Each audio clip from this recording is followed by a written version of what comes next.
اسرا معراج ایک عظیم معجزہ ہے۔ ظاہر بات ہے کہ 40 روز کا سفر رات کے ایک تھوڑے سے حصے میں کر لینا کسی انسان کے بس کی بات نہیں۔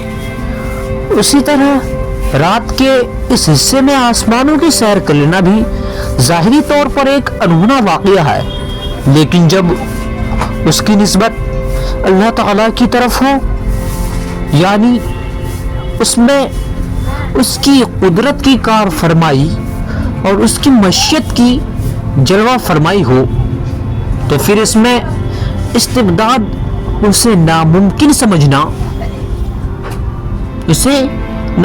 سمجھنا کسی مسلمان کا شایان شان نہیں۔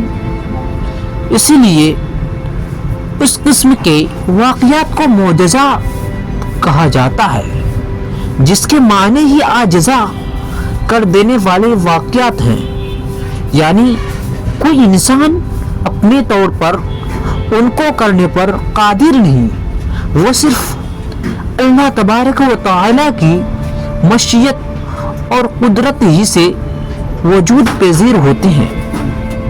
جب اللہ تبارک و تعالی چاہتا ہے کہ وہ اپنے پیغمبر کی تائید و تصدیق کے لیے کوئی معجزاتی واقعہ لوگوں کو دکھلائے، تو اللہ تعالیٰ کے حکم سے اسے صادر کر دیا جاتا ہے۔ ہمارے پیغمبر حضرت محمد صلی اللہ علیہ وسلم صلیبی یہ بھی انسان ہی تھے۔ وہ از خود اس طرح بیت المقدس جا سکتے تھے، نہ وہاں سے آسمانوں پر چڑھ سکتے تھے۔ یہ سب کچھ اعجاز اور شان اللہ رب العزت کی قدرت کی ہے کہ اس نے اپنے آخری پیغمبر کو یہ مقام و عظمت فضیلت عطا کرنا تھا، تو اس نے اپنی قدرت کاملہ سے یہ سب کچھ کر کے دکھا دیا، اور بنا بری اسے اللہ کی قدرت کاملہ کے مقابلے میں ناممکن قرار نہیں دیا جا سکتا۔ یہ کشف اور روحانی مشاہدہ نہیں تھا، بجسدہ الانصری روح اور بدن سمیت ایک سفر تھا۔ اسی لیے علماء اکرام کا متفقہ عقیدہ ہے کہ یہ کشف اور روحانی مشاہدہ نہیں تھا، جیسا کہ بعض حضرات اسے خواب کا واقعہ باور کرانے کی مضمون سعی کرتے ہیں، بلکہ عالم بیداری کا واقعہ ہے۔ آپ فی الواقع اپنی روح اور بدن سمیت پہلے بیت المقدس اور پھر وہاں سے آسمانوں پر تشریف لے گئے۔ اسرا کے معنی ہی ہے روح و بدن سمیت لے جانے کے ہیں، نہ کہ عالم خواب میں روحانی سیر کے۔ قرآن مجید میں اللہ رب العزت نے اس لفظ کو ایک اور مقام پر بیان فرمایا ہے۔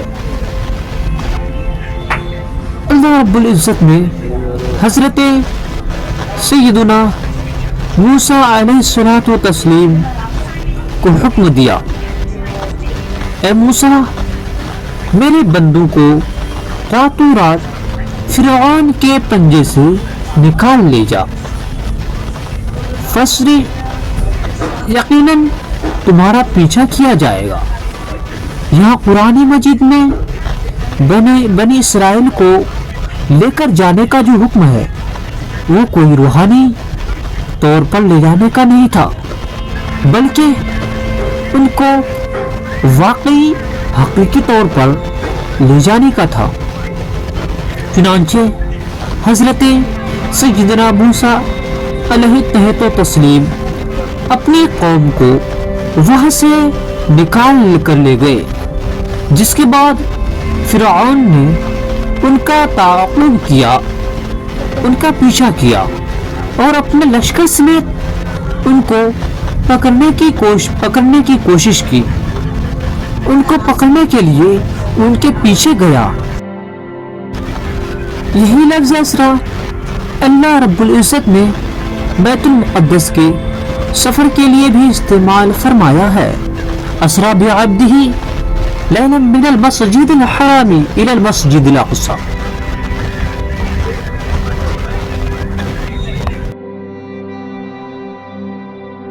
وہ اپنے بندے خاص کو لے گیا راتوں رات مسجد حرام سے مسجد اقصی.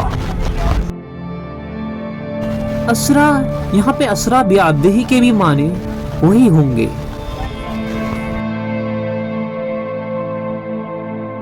جو اسرا بعبادی کے ہیں.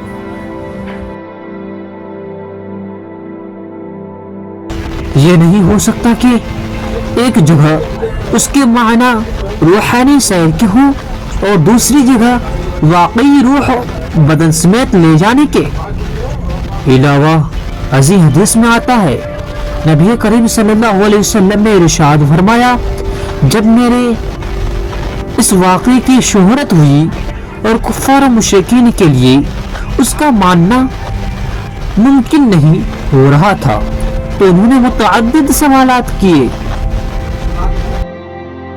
جن کا جواب دینا میرے لیے مشکل تھا.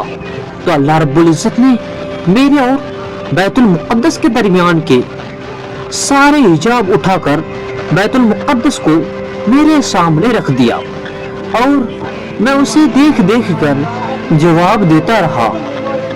صحیح بخاری کے الفاظ ہیں